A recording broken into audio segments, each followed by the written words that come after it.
जय हो अवसान मैया। कैसे हो आप सब? आशा करती हूँ आप लोग ठीक होंगे। तो आज हम तीनों लोग सुनाएंगे अवसान मैया का देहाती गीत। सुनिएगा, बहुत ही प्यारा गीत है। तो देर न करते हुए चलिए सुनाते हैं। एक चैनल है, हमारा चैनल है रेखा विजय लोकगीत। आप लोग सर्च करेंगे, सर्च में आ जाएगा, तो उससे जुड़ जाइएगा और बताइएगा, रिटर्न मिल जाएगा आप सभी को। कमेंट में बताइएगा। तो चलिए सुनाते हैं आप सभी को ये प्यारा सा अवसान मैया का ये देहाती गीत। मोतियन झालर लगाई देवई हो जहाँ बैठई अवसान मैया। मोतियन झालर लगाई देवई हो जहाँ बैठई अवसान मैया। हमारे अवसान मई के घर ना दुआर बाट, हमारे अवसान मई के घर ना दुआर बाट।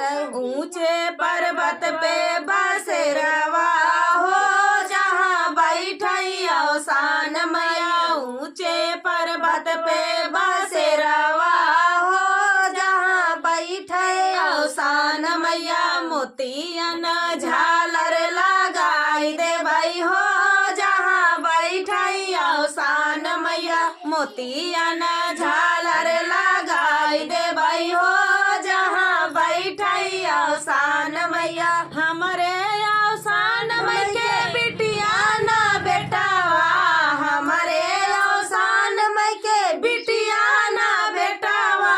सबके लगाई महतारी हो जहाँ बैठई अवसान मैया। सबके लगाई महतारी हो जहाँ बैठई अवसान मैया। मोतियन झालर लगाई देवई हो जहाँ बैठई अवसान मैया। मोतियन झालर लगाई देवई हो जहाँ बैठई अवसान मैया। हमारे अवसान मई के ढाल न तलवारिया, हमारे अवसान मई के ढाल न तलवारिया।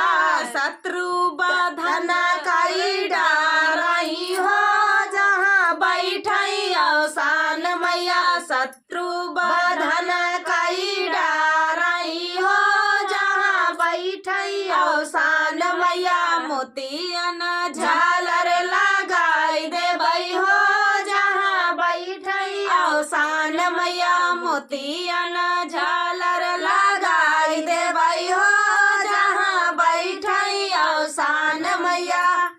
तो दोस्तों, ये प्यारा सा अवसान मैया का देहाती गीत आप सभी को कैसा लगा कमेंट में बताना दोस्तों। मिलते हैं नेक्स्ट वीडियो में। रेखा विजय लोकगीत एक बार सर्च जरूर करें, बहुत ही प्यारे गीत उस पे भी हैं। तो चलिए दोस्तों, मिलते हैं नेक्स्ट वीडियो में। तब तक के लिए जय हो अवसान मैया।